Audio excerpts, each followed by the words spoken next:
Hello, and welcome to another episode of Easing the Badger. I'm Will, I'm Alex. I'm Flint. and today we are covering chapters 21, 22, and 23 of The Eye of the World by Robert Jordan. So, how was this for you guys? Great, once I had the right chapter. Yeah. Listeners, Alex texted us this morning like, wait, which chapters are we doing? Oh no, I fully took the wrong notes.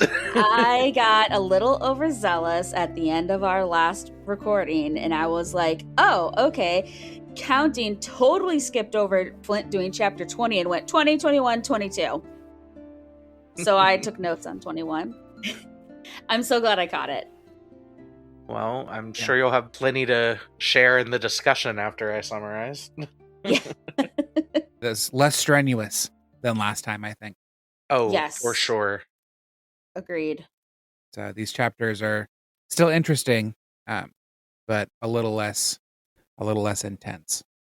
Less painful. A little shorter. Especially on your end once you got the right chapter. Right. Right. But at least I had my work done this week. Yeah. I kept saying, I need to do my homework. And then I didn't do my homework until 3 a.m. this morning. Yeah, Literally. I started my chapter several days ago, got a little under halfway through, and then did not touch it until this morning.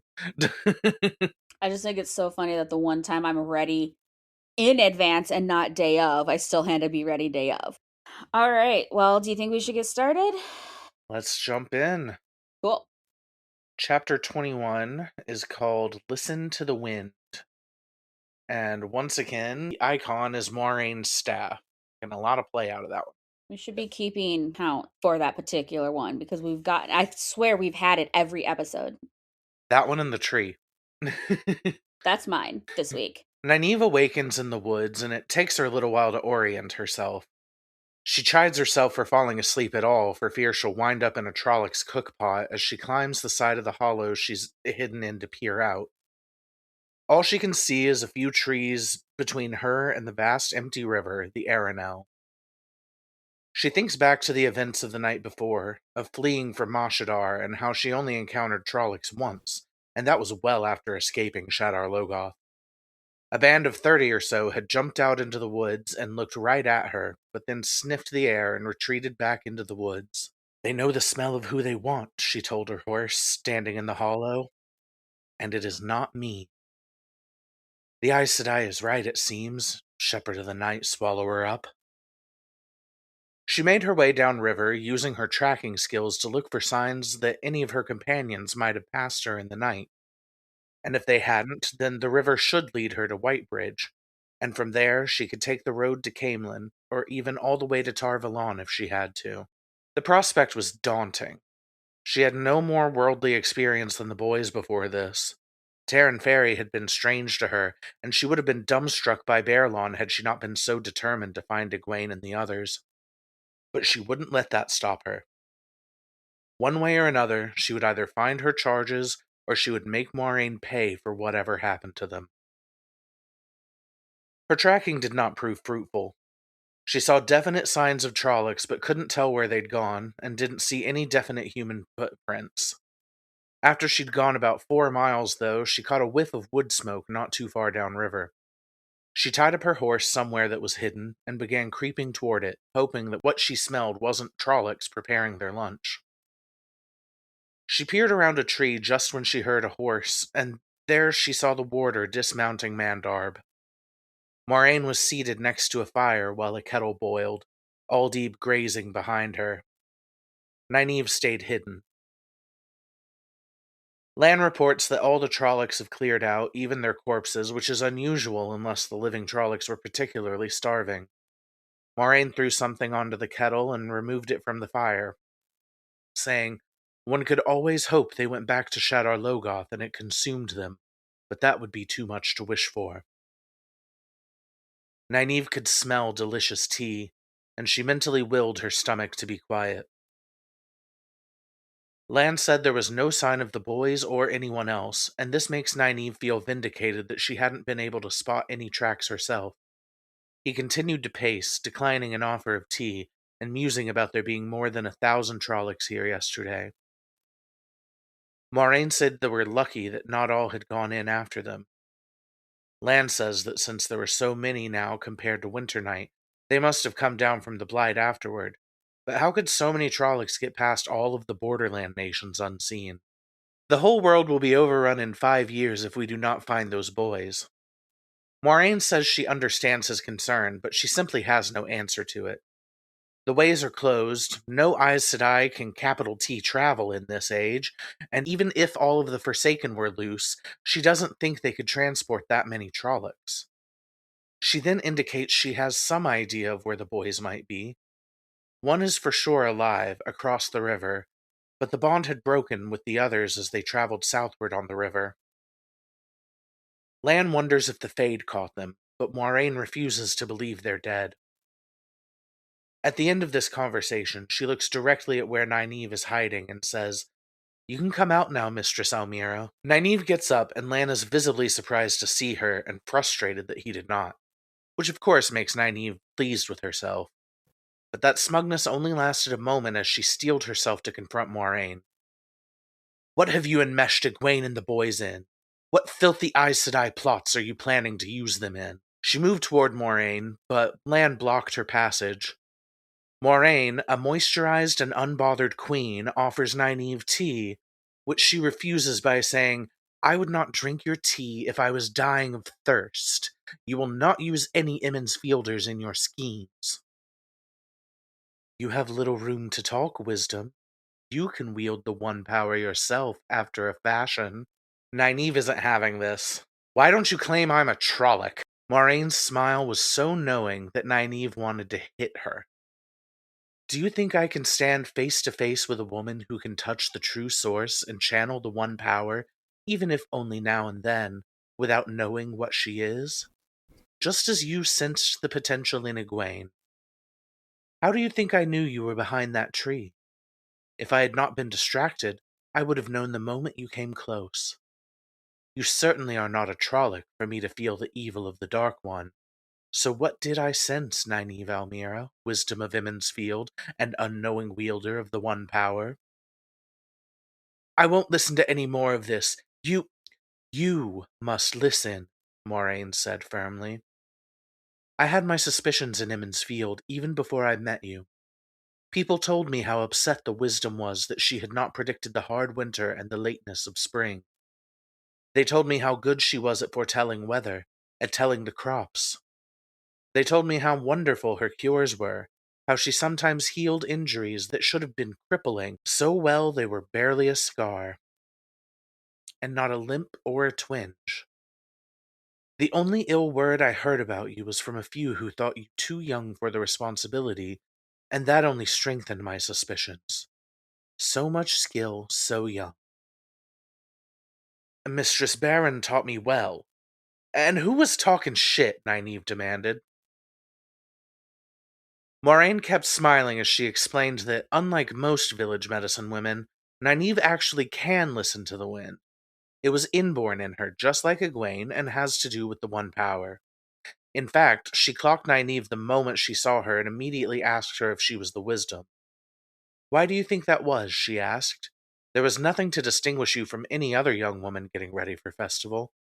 Even hearing of a young wisdom, I expected someone half again your age." She did remember that, but she didn't want to accept it. She accused Moraine of trying to trick her, that she would have known if she could channel. "Of course you didn't know. You grew up hearing about listening to the wind your whole life, and thought nothing of it. In any case, you would as soon as admit to all of Emmons Field that you were a dark friend than admit to yourself, even in the deepest recesses of your mind, that you have anything to do with the One Power, or the dreaded Aes Sedai. But I can tell you how it began." Nynaeve called Moraine a liar, but she went on. "Maybe 8 or 10 years ago, you wanted something more than anything in the world, needed it, and you got it. A branch suddenly falling so you could save yourself from drowning. A friend or pet suddenly getting better when it seemed certain they would die. Nothing felt different at the time, but maybe a week later you felt the reaction. Sudden chill or fever that put you to bed that you recovered from after just a few hours. Or a headache mixed with numbness and exhilaration, and you taking foolish chances and feeling giddy. A spell of dizziness that made you unable to walk, or being unable to talk because you were so tongue-tied. There are others. Do you remember? Nynaeve's legs gave out from under her. She could remember, but she still believed it was a trick. But Moraine went on. You healed either Perrin or Egwene at some point. You develop an affinity and can sense the presence of someone you have healed. In Baerlon, you came straight to the stag and lion, even though it was out of the way. Which one was it? Or both? Egwene, Nynaeve mumbled. She realized now that every time she thought she just had a good sense of who was approaching, it was always someone on whom her cures had worked surprisingly well. She was always certain when a cure would work, and when she predicted the crops growing or the rain coming. Not every wisdom could listen to the wind, but the best could, and Mistress Perrin had known Nynaeve would be one of the best. She had breakbone fever. She kept her head down and spoke to the ground. I was still apprentice to Mistress Perrin, and she set me to watch Egwene. I was young, and I didn't know the wisdom had everything well in hand. It's terrible to watch breakbone fever. The child was soaked with sweat, groaning and twisting until I could not understand why I didn't hear her bones snapping. Mistress Perrin had told me the fever would break in another day, 2 at the most, but I thought she was doing me a kindness. I thought Egwene was dying. I used to look after her sometimes when she was a toddler, when her mother was busy, and I started crying because I was going to have to watch her die. When Mistress Perrin came back an hour later, the fever had broken. She was surprised, but she made over me more than Egwene. I always thought she believed I had given the child something and was too frightened to admit it. I always thought she was trying to comfort me, to make sure I knew I hadn't hurt Egwene. A week later, I fell on the floor in her sitting room, shaking and burning up by turns. She bundled me into bed, but by supper time it was gone. She dropped her head in her hands as she finished speaking. The Aes Sedai chose a good example, she thought. Like, burn her. Using the power like an Aes Sedai. A filthy, dark friend Aes Sedai. You were very lucky. You have managed a crude control over the power, even if touching the true source still comes at random. If you had not, it would have killed you eventually. As it will, in all probability, kill Egwene if you manage to stop her from going to Tar Valon.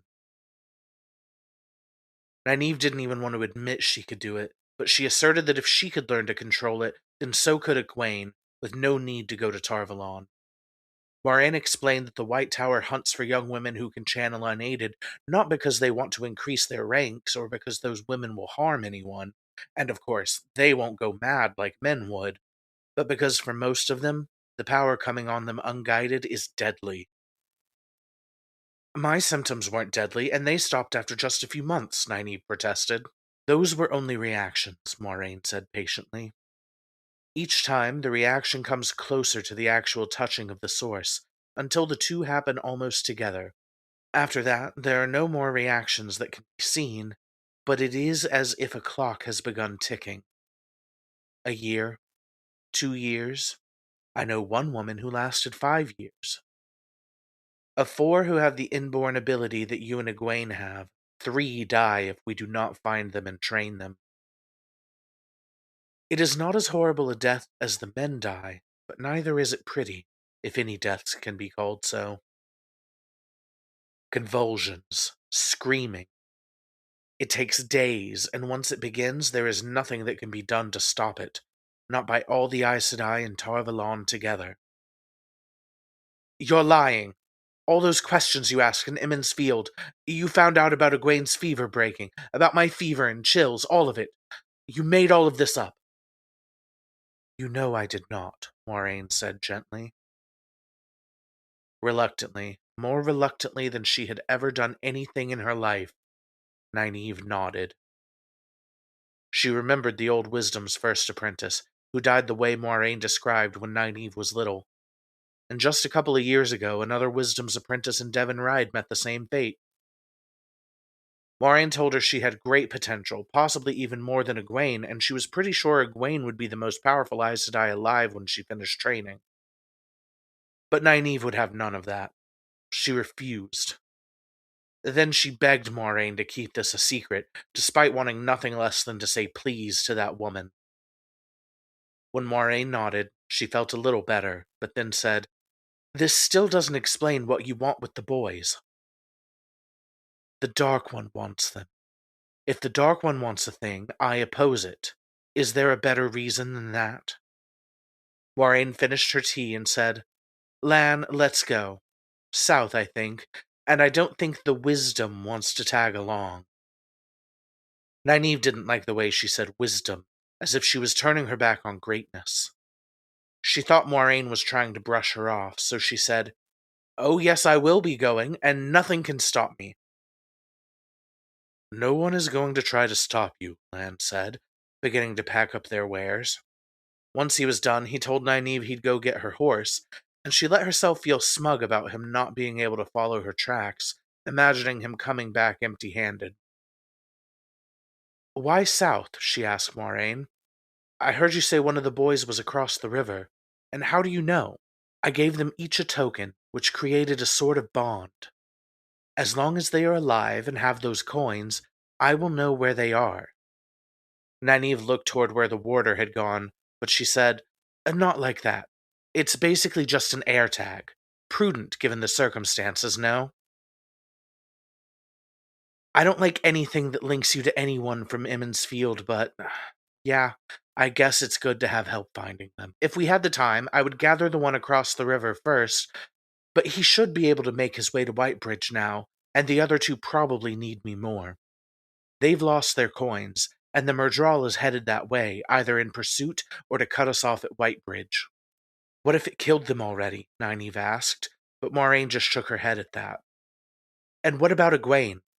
I hope she's okay, but she doesn't have a tracking coin, nor is she who the Dark One is pursuing. The Murdral won't bother with her, and I can't do everything. So she's just to be left alone and frightened, far from any villages, and that's if she's even alive? She could just as easily be with the boy across the river, or with the two down south. Either way, she's a smart girl. She can find her way to Whitebridge. Would you rather I wait around for her, or go after the boys that I know are being pursued by a Murdral? As much as I hope for Egwene's safety, Nynaeve, I fight against the Dark One, and that sets my path." Moraine stayed calm through that whole altercation, and that just pissed Nynaeve off even more. She was so mad she was in tears as she thought about how a wisdom is supposed to look after all of her people, and that it's wrong, that she has to choose like this.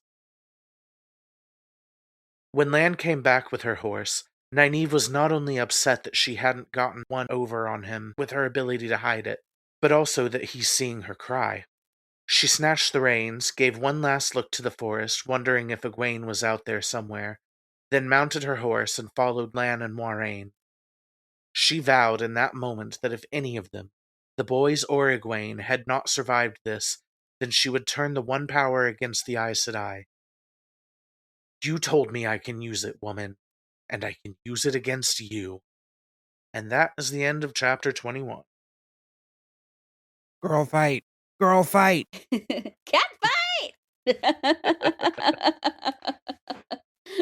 I really love the end of that chapter. You told me I could use it. I could use it against you.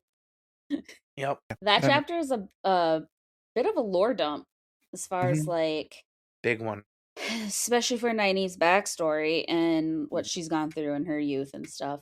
I find her description of Egwene's breakbone fever pretty on point since it's called that, and she's like, "I can't believe I didn't hear her bone snapping the way she was twisting," which I assume is why it's called that. It's because it leaves people like so discomforted they can't lay still. sort of thing. I thought it was great. And it's kind of like at this point, it's kind of refreshing to have somebody whose goals are so not in alignment with Moraine and Lan who are calling the shots. Like it's fine to be kind of swept up in the narrative and the adventure and everything. But it is nice sometimes to have somebody push against that and be like, no, that's not what I'm here for. I'm here to make sure that my people are safe, which is Right. not quite the same thing as what Moraine is doing. Well, it's like it's the same goals but different objectives, if that makes sense. Like they both Yeah, want to keep them safe, but in very different ways. yeah. Well, and I'm thinking specifically about how Moraine is essentially saying, I have to care less about Egwene, and Nynaeve Right. does not do that. Right. Right. So that's Nynaeve wants them all cared for. right. So, and it's not like Egwene is completely helpless, but she is, as far as we know, alone. Mm-hmm. Uh, Not even maybe with Bella with her. I have not forgotten. I'm waiting. Uh, yeah, but no. So I thought it was great. And then Moraine tells her, "I can tell you how it started." I said, "Oh, the library is open. Are we? We've put on our reading glasses. Is she gonna read? She's gonna read. Do we have our library cards?" No, the boys gave those up. Oh,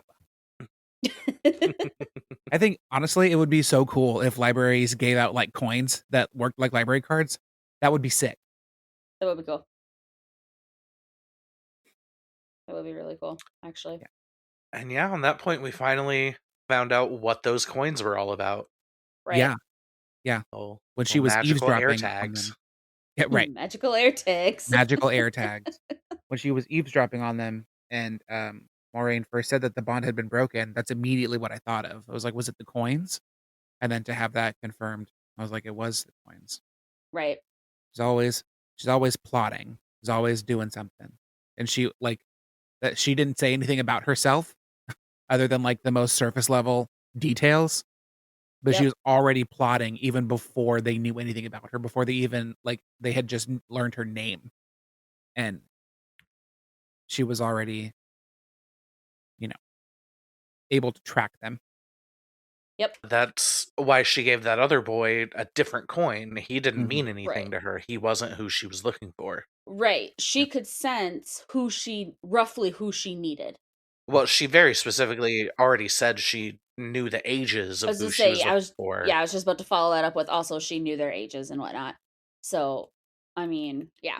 I appreciate Nynaeve's confidence that her tracking abilities and her stalking abilities can outwit Lan. Mhm. I love that. Yeah. We love to see women excelling in things that are typically male dominated. Yeah. Women in STEM. Literally tree stems. And I know that it's been mentioned before. She's talked about how her dad trained her, I believe. And it's nice to see those skills again and not just in passing that first time. Like she is still putting them to use and they are more a part of her than just a means of her finding them the first time or whatever it is. And it's especially nice to not have that only attributed to like a supernatural ability that Right. she's not Mhm. consciously using. Like Right. she's got both. That actually makes me think of what we talked about in last episode when one of you were commenting, Flint, I think it was you, but I'm not entirely certain, on Rand's ability to identify how far away the Trollocs were based on the sound of the horn. And I was going to bring it up then and completely forgot, but that is another thing that you learn to do when you live close to nature is to Mhm. identify how far away things are. Mhm. And, they're in the two rivers, but they're close enough to the mountains that the boys were able to make a trip out there when they were a little bit younger, right? Those are skills you have to learn. Yep. Right. So that is absolutely a tracking skill I think that Rand picked up, learning to hunt and things Mhm. like that. And it just shows another way that the people from the two rivers live so close to nature. I agree. We've also now learned a little bit about Nynaeve's training as a wisdom. She's been an apprentice since she was very young. She wasn't the first choice. Right. That's true. That's also interesting. There was another apprentice first. Had that apprentice survived, Nynaeve might have been sent off to another village. Right. Train. Because obviously, if Mistress Perrin could listen to the wind, that means she could channel after a fashion. So she was able to sense it in these other girls. Right. And so that's why she started training Nynaeve so young. It's interesting because the way that like Moraine first tells Egwene about the ability to channel and how it's kind of inborn and the ability to access it is like super rare, but yet every girl in the Two Rivers can do it also. So I don't know. Maybe like is it just because the old blood is strong there? I don't know. The blood of Manithrin runs strong. Yeah, that's that's exactly that's the only guess that I have. Like maybe it's something to do with that. That makes sense. What I found really interesting, and I didn't clock it. This is another one of those times where like, oh, I'm clocking it this time, but I didn't the first time, is the wisdom essentially like comforting young Nynaeve when Nynaeve's like, oh, it's almost as if she was telling me it was okay or something like that. She knew, I am convinced, that channeling had been done. Yeah. Right? She knew, and I think she was trying to comfort her without saying what the problem was. You know what I'm saying? Whether she even had any concept of it relating to Aes Sedai at all and what they do, she knew this thing that happened to certain wisdoms had happened, and that even at the bare minimum, she knew it was maybe connected with, listening to the wind and that particular power. And that wisdoms who can do that tend to go through these type of situations as well. And so I think that's what she knew. She knew it was something. She didn't think that Nynaeve had given Egwene something, this was her comforting her in connection to knowing to some degree that she had channeled. There are a couple of quite unsettling callbacks, I think, to the earliest chapters. The first is, when before she figures out that it's Moraine and Lan that made the fire, and it says she tried not to think about the use Trollocs might be making of a fire. All that I thought about was the pyres at Beltane, that they were burning Trolloc bodies. And they had the vinegar soaked masks and stuff. That didn't really help. No. Yeah. No, because then you're just smelling ass and death and vinegar, which is not great. Kind of gross. Yep, a little bit. Yeah. And then right near the very end, when Moraine asks, would you rather stay on the chance that she may need help, Egwene, or do you want to try to help those we know are in need? Which I had it like immediately latched onto in that chapter when Rand brings Tam to the village and Nynaeve is like, I can't help him. Right. She just looks at him and she knows. Right. She has to focus on what she can do rather than, stop everything for somebody that she might be able to help. She focuses on the people she knows that she can help. And it's interesting that this is like the first chapter that we get, I think, from Nynaeve's perspective. And those callbacks are there. Her story's progressing at a little bit of a different pace, I think. Right. Because we also don't know anything about what she was doing when she was tracking them before she showed up at the Stag and Lion. We don't know anything about what was going on except that she was coming after him. And she just marched her way right to the door because she knew where Egwene was. Yep. And correct me if I'm wrong, not only was this Nynaeve's first POV, but it's the first POV from a woman at all, right? Yes, I had been thinking about that too. So if you're listening to the original audiobook, this is the first time it switches from Michael Kramer to Kate Redding.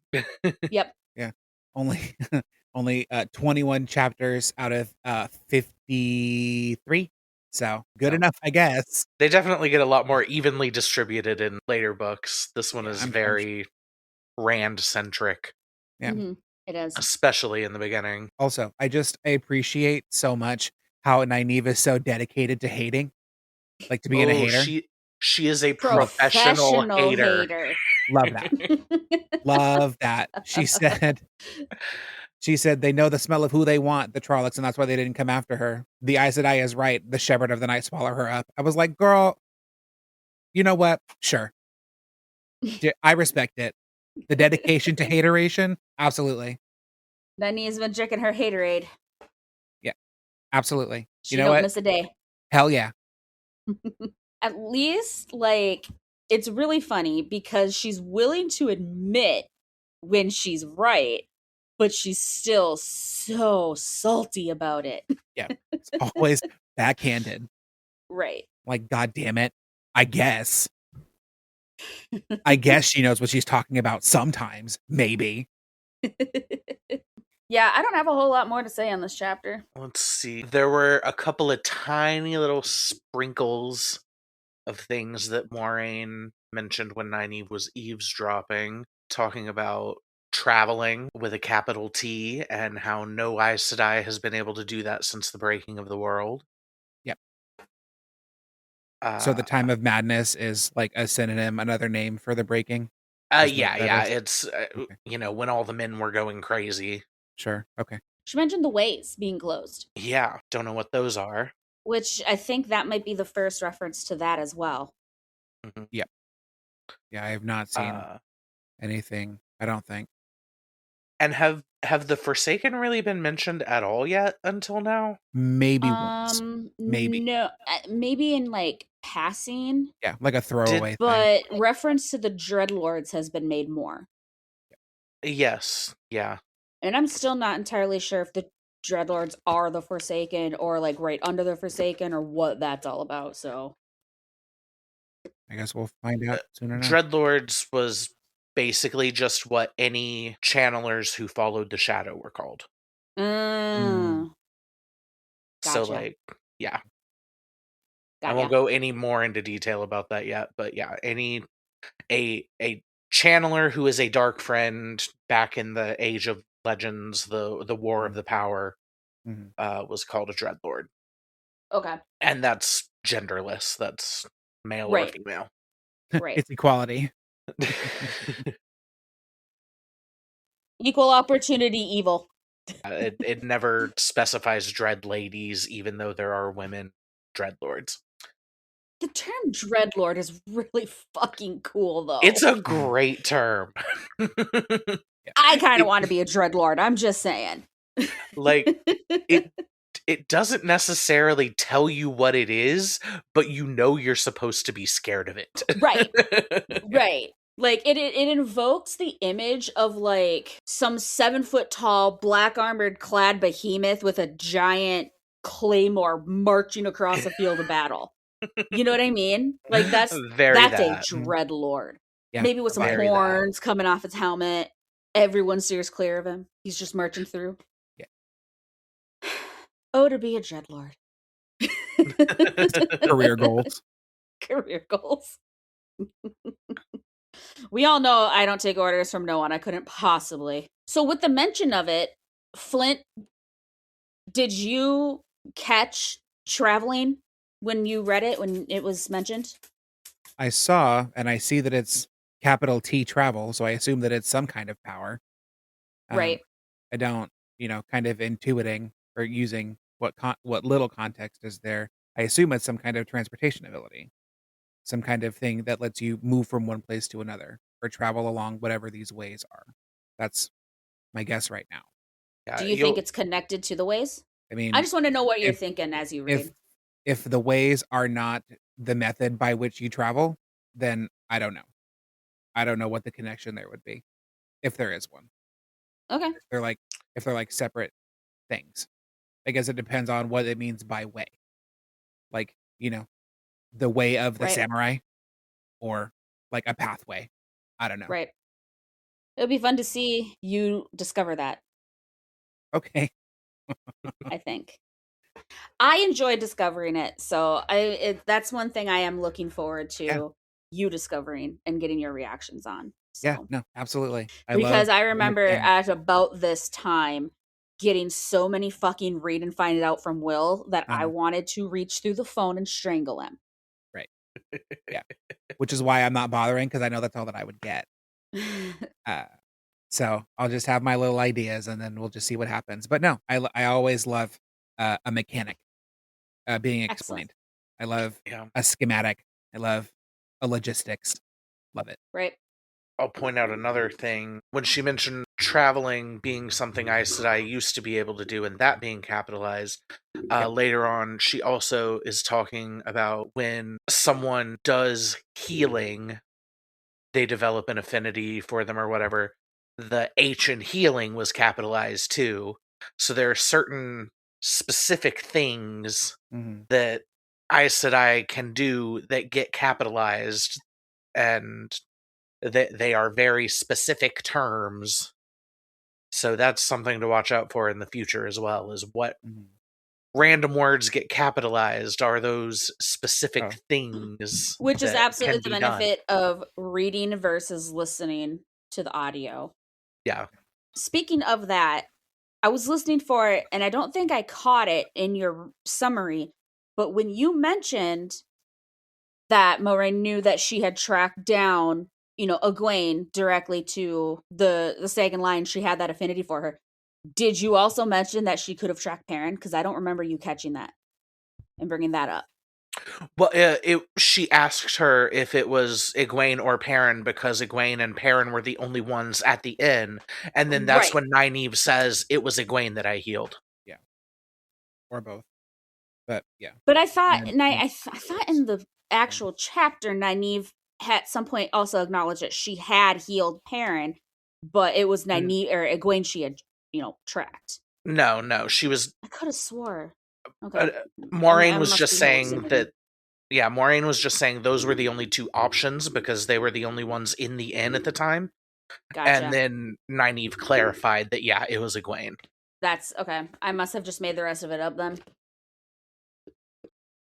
I I mean, could have it kind swore it of was something about her healing a broken leg on him, yeah. but Oh, I don't know. Trying to fill in blanks maybe as you go. I'm not maybe I'm sure. making shit up. I don't, That's I entirely don't possible. remember. I don't remember. But I was also very tired reading these. Yeah, So, fair. Oh well. But the fact that Moraine could even deduce that much, she's a master of deduction. yeah, Among all her other talents, she's a detective too. yeah. She knows how to read. Should we move on to the next chapter? Works for me. Yeah. Okay, cool.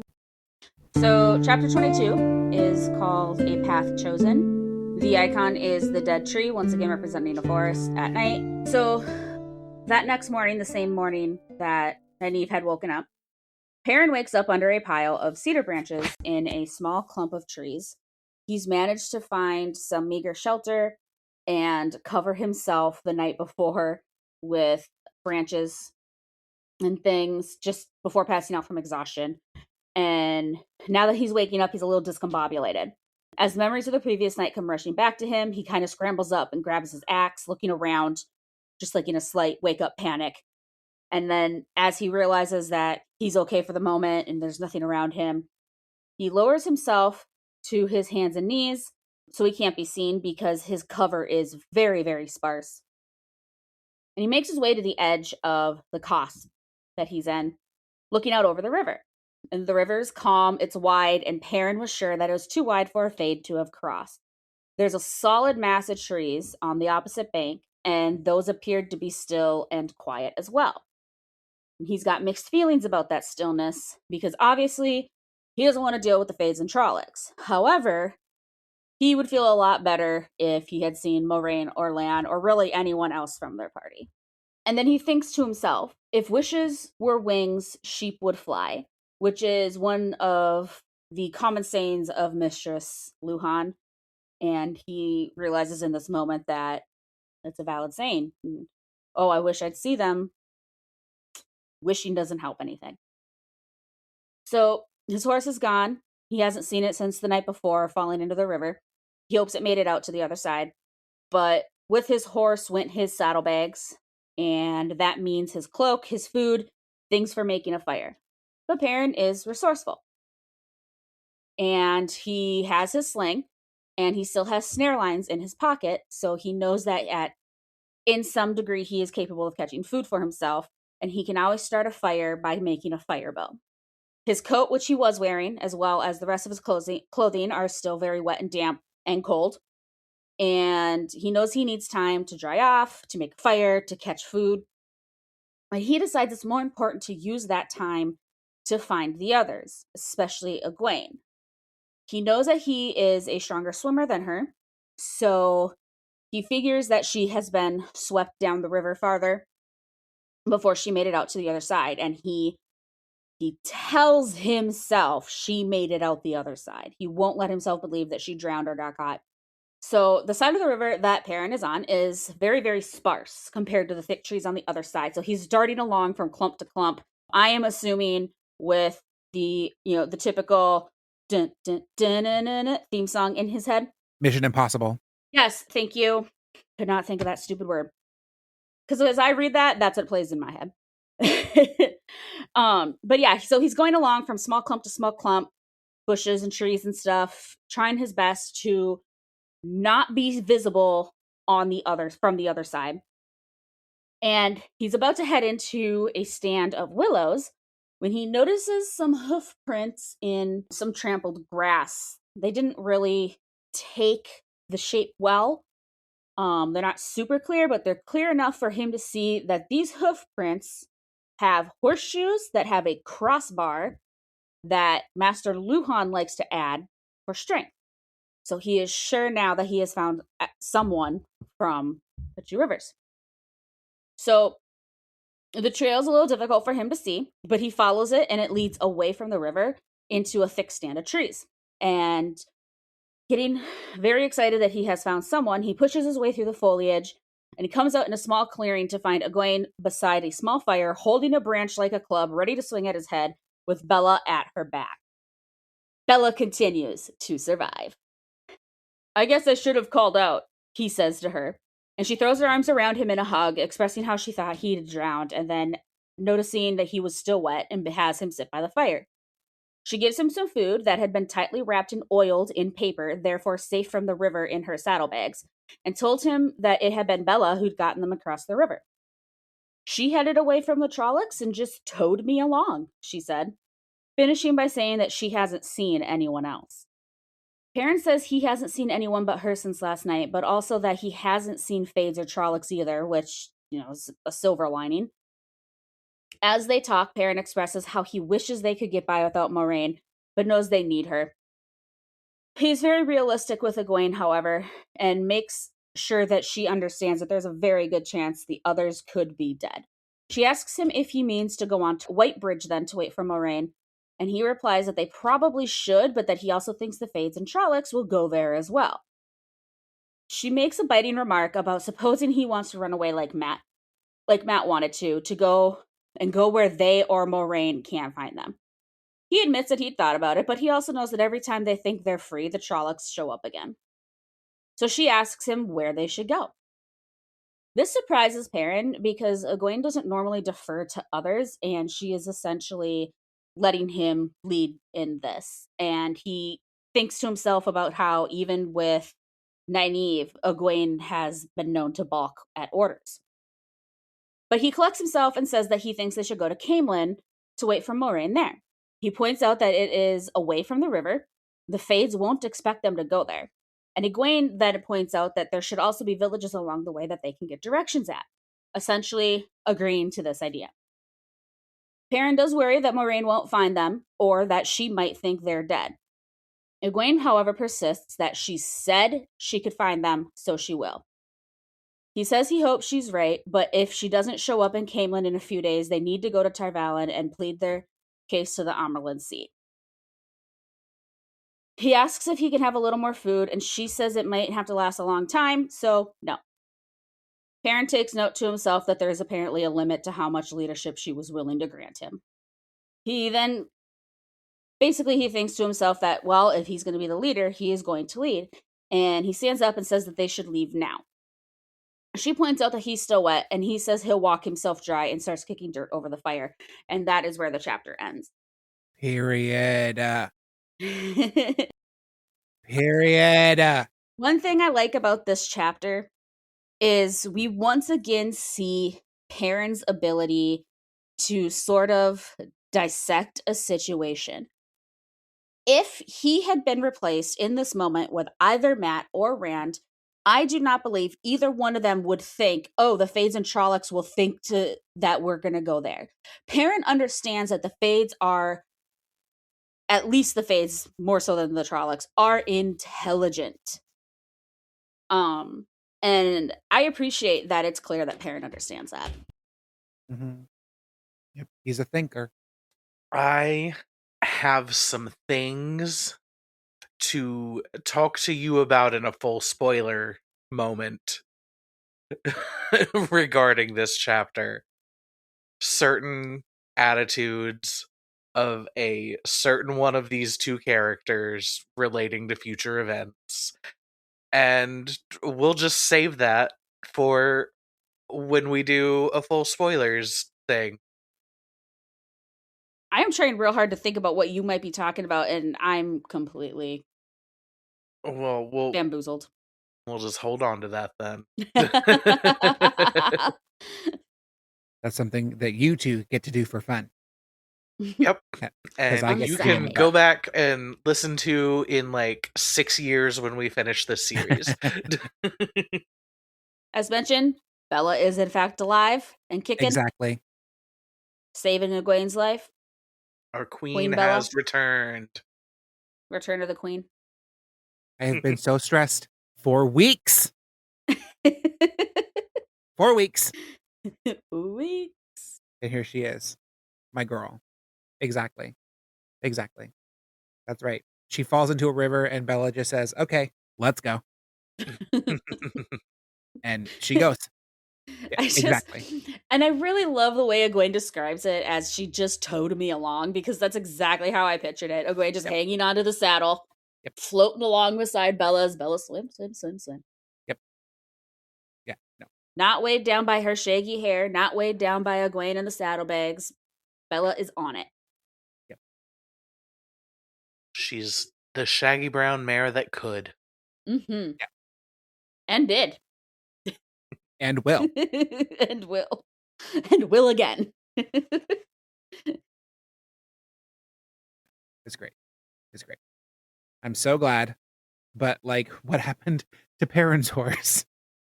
Oh no. Because when he saw the horseshoe, I thought at first that it was going to be that he had found his horse. Because I thought that he also had a horse from Emmons Field. They all did. He did. So that horse, did we see I thought, him I assumed would also horse? have those horseshoes. He rides his horse in, like, off the edge and in. They fall into the river, and he gets separated from his horse there. And so he swims across by himself. And he basically doesn't see his horse after that. So I don't know. Well, as of now, I don't know where his horse is.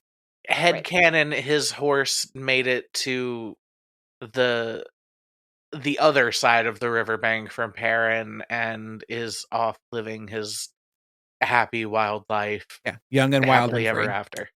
Absolutely. I've decided that his saddle and saddlebags have somehow fallen off of him, so he's completely free of restraint. Yep. And he's just off. He found a small herd to join. Yep. Living his best horse life. Yes. I like that. That works for me. I appreciate that they didn't name him like they named Cloud, because that would just be one more named character for me to get fucking attached to. Yeah. Even if it is just a horse.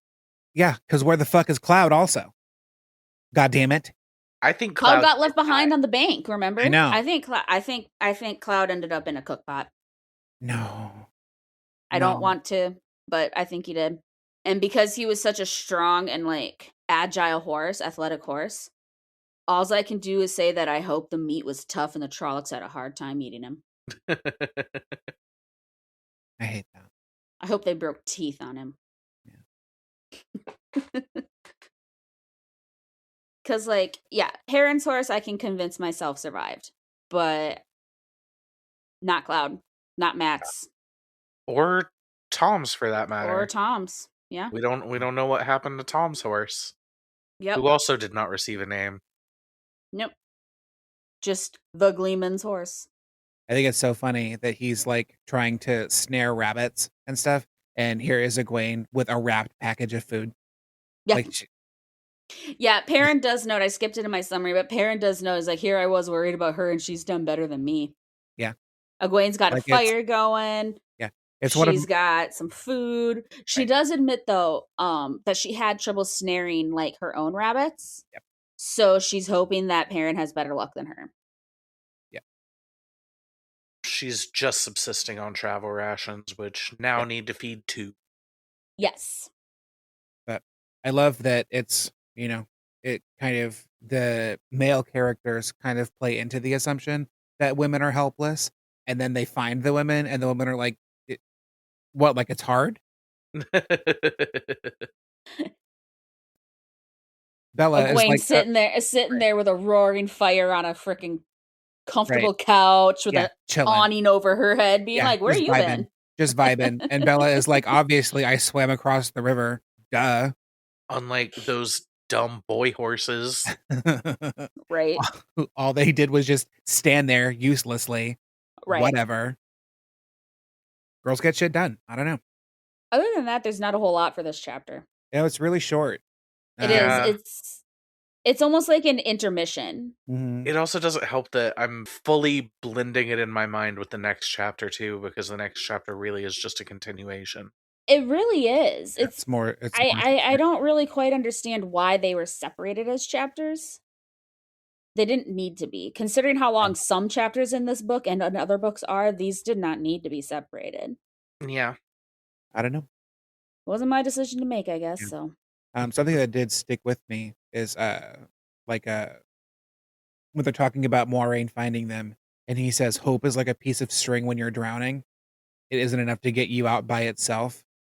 Uh and then just a little while later, um he's talking about how maybe she'll leave them for dead and just take Rand and Matt uh to Tarvalon, and all Egwene just keeps saying is Moiraine says she could find us.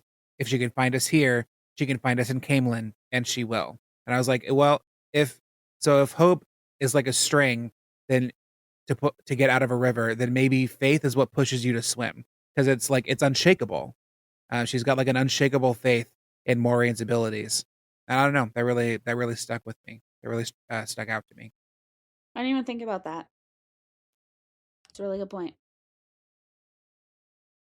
We don't get very many glimpses into Egwene's mind.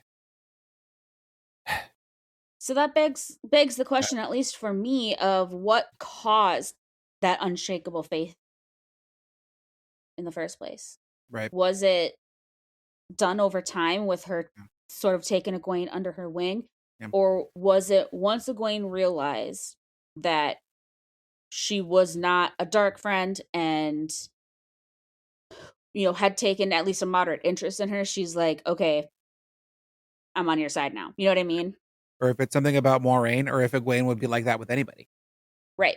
You know, once you have her allegiance, then or her faith in you, then it's kind of unshakable. Right. Because it seems like Egwene makes a decision and then sticks to it. Hmm. Like she's like, no, I'm going, I'm coming, and she went. So she's along with them, and like I said, we haven't gotten very many glimpses into her mind specifically, which I would Hmm. love to see, because we'll see if we get any. But um, just from the little things she gets, and it's presented as things that make her kind of antagonistic, but I don't really see it that way. Like, okay, so she's a woman with opinions. Uh, I guess that's fine. What do I care? Right. But she is presented in that fashion from the male point of view so far, Mhm, mhm. right? Yeah. How would Moraine or Nynaeve in turn represent that if they were doing, representing those same situations in their chapters with her? Right. And I think it's in the chapter that I had today. It's this line, and I laughed out loud. It's 'cause it's about Egwene, um, I can't wait to and hear how it. and how she gets, but yeah, it's No, I think I enjoy seeing things from her, and I would just like to be able to see her perspective. We got Right. Nynaeve. I would like to see Egwene. Yep. And maybe Matt, also. Maybe. So chapter 23 is called Wolf Brother, and the chapter icon is a wolf. This might be the first time we've seen it, I think, that icon, but it seems pretty straightforward. What a wolf might signify with a chapter titled Wolf Brother. There's probably going to be wolves here. Maybe. Perhaps. So we continue with Perrin's point of view as he travels in search of a road to Camelin with Egwene and our immortal queen of all that is, was, and will be, Bella. Egwene bullies Perrin into taking turns riding Bella, and Perrin eventually accepts, grumbling about how leaders in stories never had to put up with women having opinions. They quickly run out of the bread and cheese that Egwene had packed, and at the end of their first day traveling, Perrin sets snares while Egwene starts a fire. When Perrin takes his sling in hand, he actually manages to catch a rabbit and brings it back to Egwene, who is, instead of having set the fire, sitting next to a pile of kindling with her eyes closed. When asked to get her flint, Egwene says she lost it in the river. Instead, she was trying to summon fire, I think, as Moiraine had showed her with the one power. This leaves Perrin deeply shooketh, and he tries to make her promise never to try that again. But, she refused to stop when Rand asked her, demanded it, so why Perrin thinks he'd get a different response is beyond me. That said, he does get her to agree not to try again that night, and they eat the cooked rabbit. After that, they survive by eating tubers and shoots like true crunchy vegans. And one time, when they found them, mushrooms. Imagine being so hungry and so full of plant matter that you're like mushrooms. Finally, some good fucking food. Anyway, they continue on their way, 2 days out from the Arenelle, and not once do they encounter any other people or even inhabited settlements. The landscape changes to thick forest, and then to flat hills once again, and it's cold as balls. Radical. The settlements they do find are long abandoned, surrendered to the forest, and their memories of Shadar Logoth keep them from entering or seeking shelter in the ruins.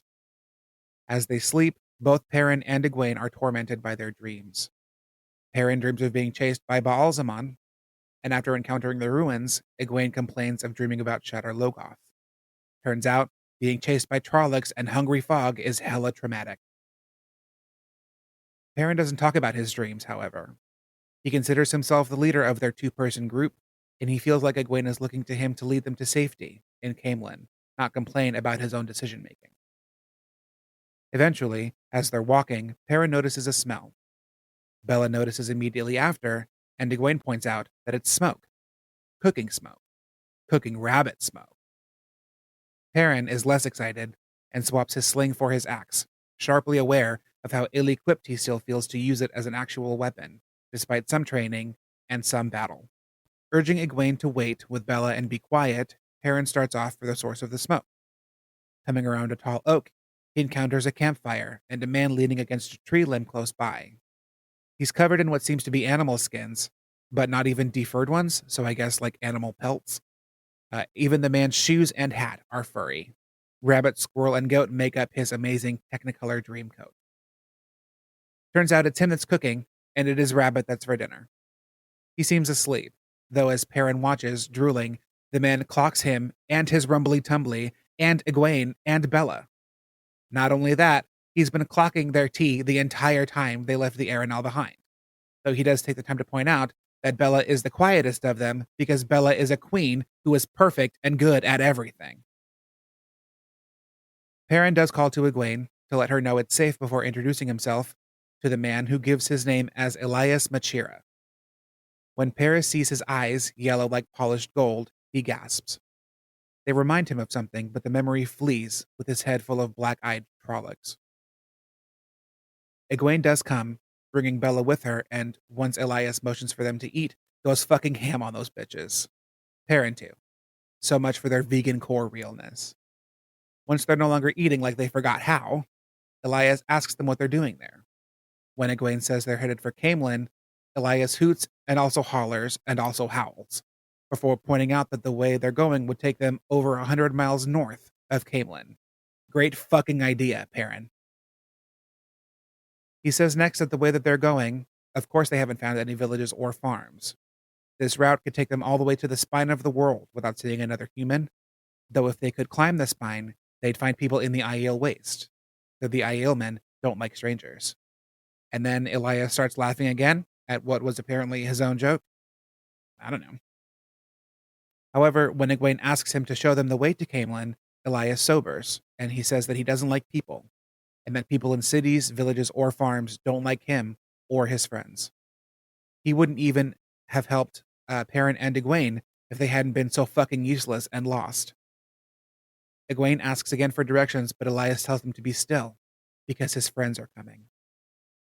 Bella freaks out a little bit because what the fuck? There are shapes coming out of the forest. They're wolves. His friends are wolves. Is he a furry? Anyway, Perrin notices their eyes and realizes that Elias has the same eyes that they do. When he reaches for his axe, Elias warns him to stop, because if the wolves think he means to harm them, they'll stop being friendly. Friendly like who knows how many more wolves staring at them from within the trees, I guess. Sure. But Perrin does stop reaching for his axe, and he can feel the tension dissipate a little bit. Bella kicks out every so often just to let the wolves know what's good, but the wolves are also moisturized and unbothered. When Egwene asks if they're pets, Elias says no, they're his friends. I think he's a furry, or like literally dances with wolves, I guess. Anyway, he's able to talk to wolves. Wolf brother, right? Okay, got it. But when asked, he says that it's not quite talking, more like feeling, like vibes or something. Wolves speak in vibe checks. Perrin asks Elias how he learned to talk to wolves, and Elias says that it's not that he found out, it's that the wolves did. They found him and began to appear wherever he did, and people began to avoid him except for people he didn't really care to know. The wolves seem able to read his thoughts, Elias says, and they were curious about him. They could remember a time when they hunted alongside humans, but that was a long time ago. He tells them that every wolf remembers the history of all wolves, or at least the shape of it, and this memory of hunting with people is so old that it's more like the shadow of a shadow than a memory. Egwene asks if they can be taught to speak to wolves, and Elias says that the wolves have already noticed that Perrin can. Shooketh. It's at this point that Elias asks them again if they're going to Camelin, why they're all the way out here. Egwene begins telling a story that she and Perrin had put together to explain where they were going without giving anything away. She said that they're from Saldea. Lie. Never having been more than 20 miles from their home their whole lives. Truth. Maybe. But they'd heard Gleeman's stories. True. And wanted to see more of the world. True for Egwene, at least. Perrin is quite pleased with how Egwene tells the story. Not even Tom could have done a better tale with as little as they knew for the purposes they needed it. When she's done, though, Elias immediately tells them that Dapple, one of the wolves, says it's all lies. Clocked, I fear. Uh-oh, sisters. Noticing now that the four wolves who'd come closer were all watching them, Perrin reaches again for his axe, and all four wolves stand up, ready for some goddamn fisticuffs. In the trees, one howl becomes 5, becomes 10, becomes 20, becomes, oh my god, just tell them the truth. Egwene tries to make an out for them to leave, but Elias insists on hearing about the Trollocs and the Murdral, because Dapple smelled it in their minds, because she's also the Professor X of wolves. Queen shit. One of the other wolves, Burn, wants to be done with them entirely, because Trollocs were the ones who had burned him quite badly. But Elias wants to hear their real story, so he knows that they're not dark friends. Or if they are, and he has to kill them. Tell the truth, and hurry. The wolves are rumbling. Perrin does decide to tell the real story, though he keeps some things, like his dreams in Baerlon, to himself. Once he's done, Elias gives him a water bag because all that talking left a bitch parched as fuck. He says then that he doesn't fuck with the Aes Sedai, and that when the Red Aja wanted to gentle him, he told them to their faces that they were Black Aja, servants of the Dark One instead. They didn't like that very much. He also has apparently managed to kill a couple of warders. Holy shit, dude. This affinity for wolves that he has, though, he explains, doesn't come from the one power. It's something much older than that, which is why the Aes Sedai don't like it. They don't like old things coming again, he says, and he and people with abilities like that make them nervous, because they think such things evince ancient barriers weakening, breaking apart. Perrin says he'd also like to stay away from Aes Sedai, but as he sees it, they don't have much choice. With Trollocs and Fades and Dragkar, oh my, after them, he doesn't see who else would have the power to help them except the Aes Sedai. Elias at this point communes with the wolves for a time, and as he does, Perrin feels like he can almost hear what they're saying. Perrin may also be a furry. Eventually, Elias says that they could stay with him and the wolves. Trollocs might kill a lone wolf, but they'll go far out of their way to avoid a pack. Furthermore, Aes Sedai don't come into these woods where they are either. Even the Murdral aren't impervious to big-ass fucking wolves either. But Perrin starts to say that all they want is a way to Caemlyn, until Egwene interrupts to say that they are going to Caemlyn, and then to Tar Valon. Then comes probably the funniest thing that Perrin has ever done, which is to mimic a conversation with Egwene. What about you, Perrin? Me? Well, let me think. Yes. Yes, I think I'll go on. Well, Egwene, that makes both of us. I guess I'm going with you at that. Good to talk these things out before making a decision, isn't it? Hilarious. Do it again. Elias says that Dapple already knew that that's what they would decide, and then offers to travel with them. At this, Byrne stands up, and then Dapple does too. After some time, Byrne turns and leaves, and Elias tells Perrin that Dapple runs this bitch as the head bitch in charge, because of course she does. However, Byrne thinks that they're wasting their time with Perrin and Egwene, and all he wants is to kill Trollocs. This is why he, and about a dozen others, according to Perrin's wolf senses that he absolutely does not have left with him. Regardless, the decision has been made, and Elias, Dapple, and the remaining wolves will accompany them. The chapter ends with Perrin recognizing a thought he knows came from Byrne, sharp and clear. A thought of hatred and the taste of blood. And that's it. Dapple literally being the HBIC is kind of amazing. I love her so much. Slay. Absolutely. More women in charge. I want to live in this world where matriarchy is like common. I want to live there. And what I like about it is it's common across species. Yep. Yep. If women are competent enough to lead, then let them lead. Easy. Simple. All right, so we've got another new ability. I know, everybody's getting powers. That's fun. Matt has like this weird ancestral memory of ancient language. Perrin communes with wolves. Egwene and Nynaeve have the one power, and Rand has a sword, which is fine. And daddy issues. Don't forget the daddy issues. And daddy issues. And huge daddy issues. Fundamental daddy issues. He's just like me. T. Except I don't even have a sword. So So, what do we think of Elias and the wolves? I think it's great. I'm all in. Yeah. No, I love it. I love it. And it's more of like the world building thing where there's not only one form of magic that exists, one form of ability, like supernatural ability. I think that's really cool. Just like another element. And it's even, I was thinking, like reading that, and I was thinking about like the consolidated religious authority. Because one of the things that the people who were trying, in the days of early Christendom, early Christianity, right? One of the only ways, or even like the Inquisition, or like imperialism, right? Early imperialism in like the 1400s, right? 1500s. One of the only ways that they could get people to listen to them or to accept nominally, at least, what they were saying about God was to take advantage of things that were already there, beliefs that were already there. But there was always like this disdain for them, this disdain for other ways of knowing or understanding or doing. There's always that disdain there, and it's like they use what's there to then try and supplant it eventually later. I was thinking about that even with Easter just now. Yeah, I was about to say, very appropriate with us recording this the day after Easter. Yeah, yeah. Because what does a rabbit laying eggs have to do with Jesus? Not Nothing. shit. Nothing. But it was already there. Yep. But yeah, no. And it makes me want to know. Again, it makes me want to know more about these other, non one power type powers. I'm very interested in that. Are there They're like clans then? We've already seen one Yeah. with Min. Oh, yes. Yeah, the ability to see the pattern. Yeah. Mhm. Because that has nothing to do with the one power. Mm-mm. No.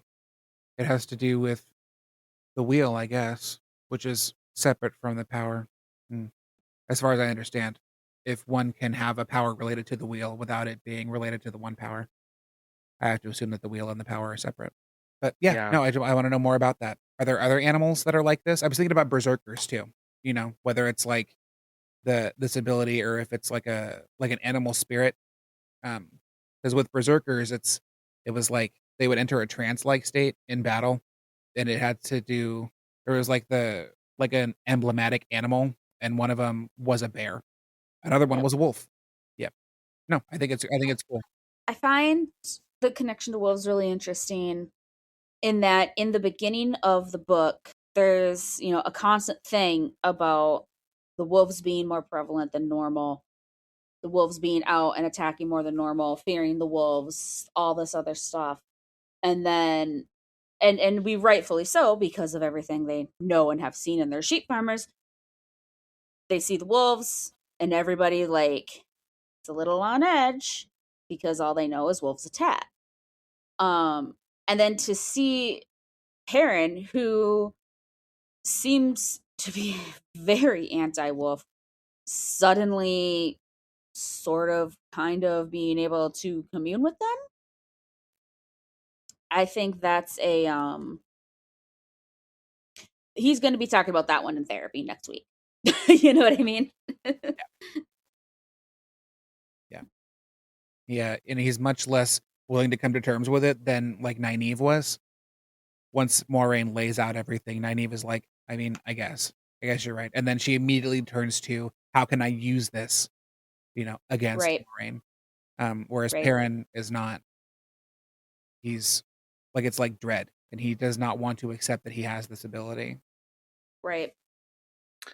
I just went back a couple of chapters in my notes to confirm, and yeah, this is the first new thing we see confirmed from Min's vision. She pointed that one of the strongest images that Min had for Perrin was a wolf. Oh wow. Yep. So Clock. she called it. We should have written down men's visions. I just like a intend checking to at off. some point. Yeah. Like If we see them, they come to pass. I'm sure I can find a list online just Probably. for the whole series. Oh, so the line about Egwene that made me laugh. He says like she was trying to make a fire by channeling, and he said, "Promise me you won't do this again." And it says her jaw firmed in a way that made him sigh. Dude, you know she's not gonna do that. You know Right. better. You know better. What do you think that says? That sigh was meant as I can't believe I had the nerve to even ask because I knew what was coming. Yeah. It's not just that he knows that look from Egwene. He knows that look from every woman in Immin's field. Yes. Mm-hmm. That is that Two Rivers stubbornness. That is genetic memory, is what that is. And again, because it's like, if she refused to stop and got into a fight with Rand about it, what makes you think that she would change her tune with you? Right. Perrin. It's why? Because again, if we have seen anything about Egwene, it's that once she commits to something, she commits to it. Right. Mm-hmm. She's either all in or she's all out, and usually she's all in. Yeah. Like she was fully ready to be a wisdom, even if it meant going somewhere else. And then until this opportunity to become an Aes Sedai appeared, and once she committed to that, that's it. Right. Like that's what she's gonna do. And it's interesting to see in these chapters, because now we're seeing more of other characters who aren't Rand interact with Moraine, and so the sense of her we get is changing. They still have not managed to make me hate her. It's not happening. But it is like in Nynaeve's chapter, she says at one point, I must have those boys. And I was like, that is such a way to phrase that, as opposed to like, I have to find them or I have to save them. No, I have to have them. I must protect them. She has to snare them. She has to keep them. She has to have them. like they're things to be possessed. And I mean, I guess to her, like in this big game that they're playing, it Rand, Matt, Perrin, and Nynaeve are all pieces, which is Yeah, why and then Nynaeve gets upset because she's like, I'm supposed to look after all of my people, and that's not the game we're playing anymore. And you are a piece just like everybody else. But it's so it's a little she's not as likely to get swept up, I think, in how Moiraine presents herself Mm-hmm. and how she talks and how she carries herself and all of that. Nynaeve is not as easily caught up in that, I don't think. And it's again, that's because she's got her own knowledge base and an axe to grind. Also, she already doesn't like her. yeah, from Moraine's perspective, it's either she has the boys or the Dark One has the boys. Right. They're going to be possessed either way. Right. Better her than the Shadow. Right. Right. But Nynaeve can't interpret it that.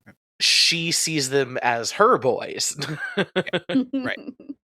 And Moraine's not going to take them from her. Right. Less of a possession in the grander scheme, and more of the possession of these are my people. Right. Because they're under her protection. Yeah. They are.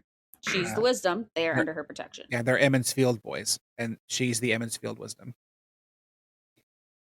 Knowing her and what we've seen of her so far, I feel like she would have taken on that sort of role whether she had become wisdom or not. Mm-hmm. Like, she would have sort of inserted herself as like a big sister to all of the younger members of Emmons Field. And I still think that no matter what her position would have been, she would have left to go track them down. Yeah. Right. Because I think that, and we talked about that, I think, in the last episode that we did. We talked about whether Nynaeve became a wisdom because she had the temperament for it, or she became a wisdom and then got the temperament for it. Whether there's something about her specifically that put her on that path.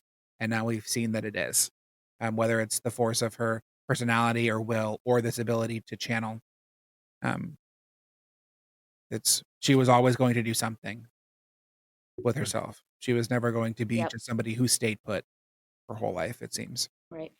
Yeah, I can see like an alternate reality where she never had the ability to channel, she never got picked as a wisdom's apprentice. As she grew up, she would probably have taken on quite a leadership role in the women's circle anyway. I agree. I feel like that's just who she is anyway. I think that because, she points out that her father didn't have sons, right? So I think that in addition to the more traditional way of, being raised by the women of Emmons Field and how they view things, she was also raised by her dad to kind of like be the son he never had, pass on all this knowledge and wisdom, and in doing that passed on maybe a lot of traits that might not have passed on to her had he had sons. Right? Mm-hmm. I resonate with her in that because that is kind of the relationship I've always had with my own father. I'm biologically his only child, and the only other kid that he has raised that he calls his is my sister, which is his stepdaughter, and he's raised her since she was 2. There are no other children my dad could even possibly have. Mm-hmm. I was daddy's little tomboy. I grew up hunting with him. I know how to track and do all these things. My mom maintains that I am my father's daughter when it comes to my temperament and my personality. And so I really resonate with Nynaeve in that. And I feel like a lot of her really strong independence comes from her closeness to her dad. There are so many parallels between you and Nynaeve. I know. And as I was talking about that just now, like, I'm just now realizing that. Like, I remember your first read through, she frustrated you a lot. And I'm like, she still yeah, does. that's because you're looking in a mirror. She still does. But it's more some of her mannerisms that like annoyed me more so than for stubbornness. If that makes sense. Because I know you're thinking about that stubbornness. We both know if you had a long braid, you would tug it. I would not, actually. So Anyway. we've had a lot of world building, a lot of introduction of new concepts in these chapters. World building, downtime, Mhm. world building. Maybe that's what the little chapter in the middle was for. I Maybe. guess you space out the lore dumps. I guess. Could be. Kind of prepare the reader for the duo of Perrin and Egwene, because they haven't interacted like at all until now. Not really. Right. A little bit here and there, but always in the group, Mm-hmm. not separately. Because then you realize they have their own history, also that we don't have any inkling of when we're viewing it through Rand's eyes. Mm-hmm. Exactly. I will say it's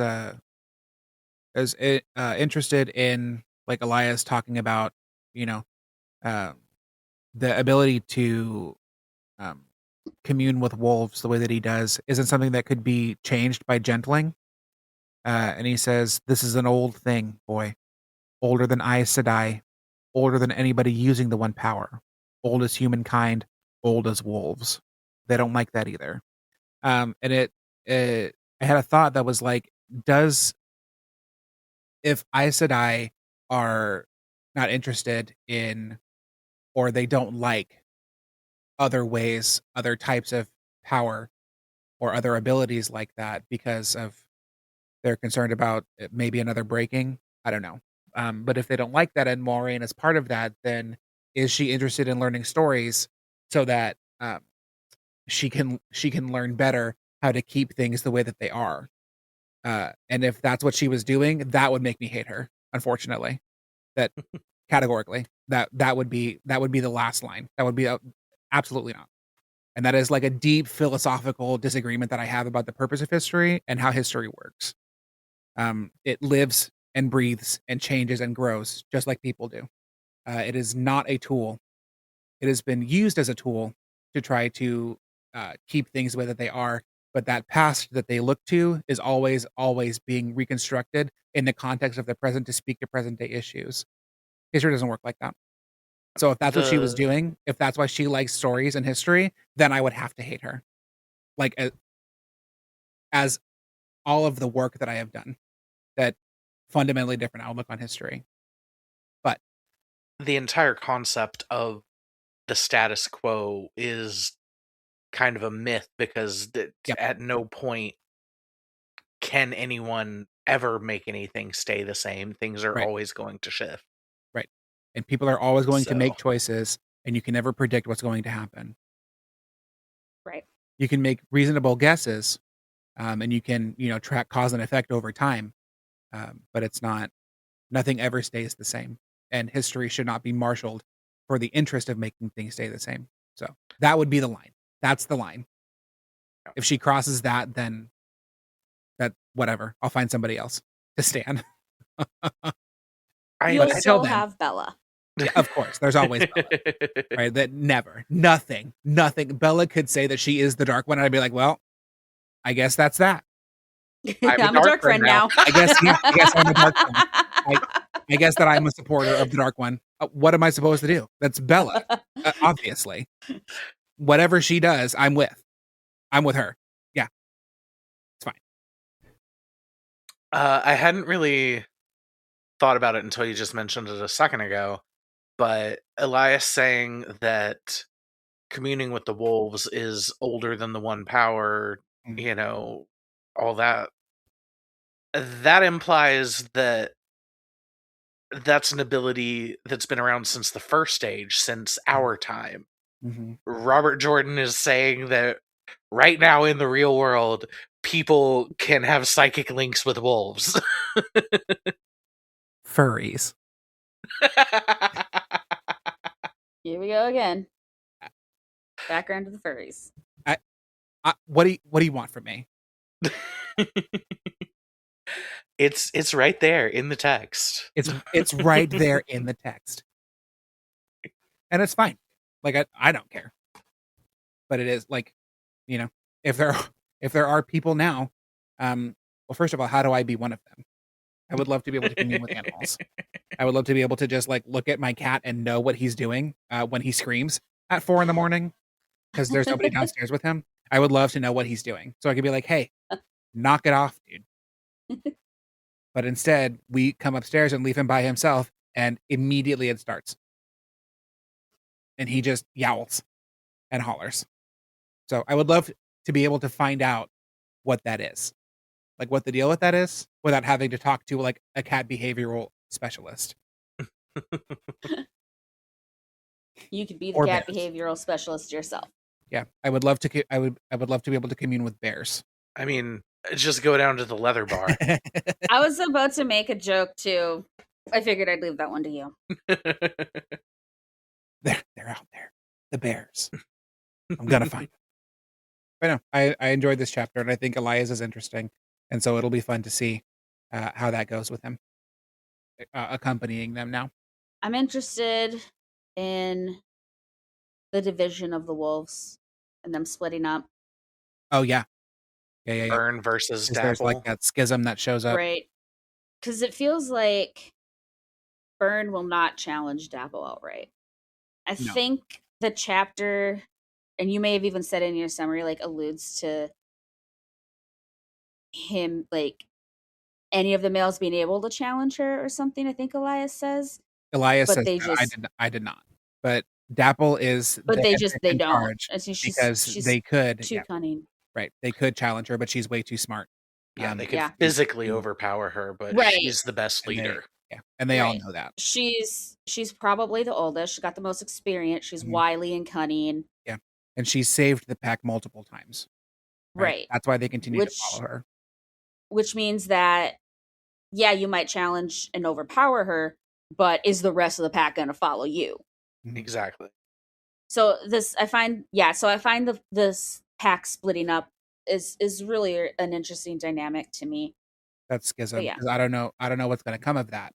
No, I don't know if we're ever going to see, like, are we going to get a burn POV? I would love that too. But, and I should say that, I didn't say it in the summary, but like Dapple is the leader, and then this other wolf Burn is called Burn because he's got like this huge burn mark on him. It's like a scar. So. Which Perrin presumes is from Trollocs, hence his intense hatred for them. Right. Yeah. Right. And these aren't names that the wolves give, these are names that Elias gives them. He kind of condenses them down into what a human would use as a name. Yeah. Right. Would think of as a name. Mm-hmm. But Dapple's quote unquote name is like a paragraph long, and that doesn't even encompass it. It's so pretty. I know. It's so pretty. I know, right? Like he describes it and he's like, and that's not even really it even. It's like a vibe. Yeah. I don't know. Just an impression. I think that's all that I had to say. I think the only other comment I have is, and it's not even important, it's just I'm amused by your description of him laughing at them. Oh yeah. Because they're like 100 miles north of where they need to be. Uh-huh. Yeah, he was cracking up. And will literally not run into any villages whatsoever on this path. Right. And Egwene says they're going to Camelin, and then it's just as her eyebrows go up, because he immediately starts cackling. Oh, that's funny. Okay. We're going the wrong way. Did you want to tell us the right way? Also, no. Okay, sick. No, I don't like people, no. Yeah, she asked for directions. I like how they ask, and he's literally like, I don't like people. Yeah, she asked for directions, and he gave her a trauma dump instead. We didn't ask you for an escort. We asked you to point us in the right direction. Like, nah, we're going. Just like, grab my shoulders and turn me so I'm facing the right way, and we'll just go. But then he's, in his mind, he's like, oh, but you don't understand. The wolves decided he's pack now, so. Right. Whatever the wolves decide, he's with. Yeah. Specifically, Dapple decided. Right. Yeah, and that's what he says, right? He's like, didn't I already tell you that she said we're going? So we're going. Right. I think it's great. It was a good chunk. A good chunk of chapters. The time the group is officially split, like officially split. Mhm. Yeah, we We know now we We've know got who 3 the parties. parties are. Yep. So yeah, we know where everybody is and who's with who. Mhm. So we're all caught up there. Mhm. Because at the end of the last episode, I think we only knew really Tom and Matt and Rand, right? Mm-hmm. Mhm. Yep, And we didn't know could about anybody else. assume Moraine and Lan were together. Yeah, Mhm. we knew Perrin crossed the river, but we didn't Right. know Egwene's fate yet. Right. So now we know, So everybody's accounted for, including Bella. including Bella. Especially Yes. Bella. Especially Bella. I literally, at this point, I don't care about anybody else but Bella. She's who I'm here for. Keep going to find out how Bella defeats the Dark One. Yeah. Or becomes the Dark One. I don't care. Either way. Either way, I'm down. That's my girl. I would sell my soul to Bella. Spoiler alert, Bella is actually the head of the Children of the Light. No. Wait, hold on. Can you Don't do that to imagine? Hold on. me. No. That might be a now deal breaker. Now I have to go to seminary. No. The embodiment of ultimate evil? Sure. Religious zealots? No. I have to go to theology school? No. I don't want to do that. I mean, I will for Bella. I just don't want to. I think my laughter. I think I woke Jay up. My bad. Sleeping with the Sorry. bedroom door open right now. My bad. My bad. I did not expect that to go that way. Your reactions were both so fucking opposite. Deal breaker. I would still do it, but I don't wanna. Right. Oh man.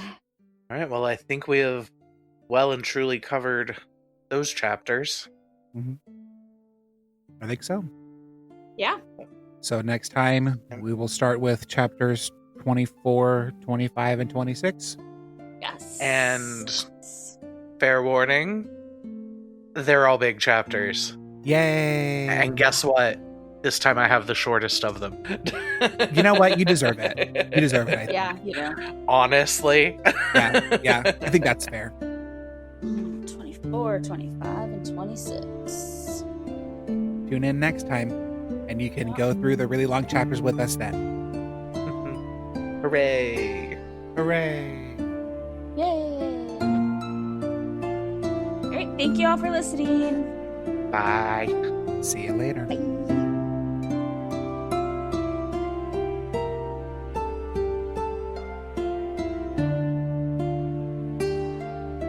Thank you for listening to Easing the Badger. To continue reading along with us every other Tuesday, please make sure you subscribe to our show on Apple Podcasts, Spotify, YouTube, or anywhere else you find podcasts. Make sure you leave us a 5-star rating and a review where possible.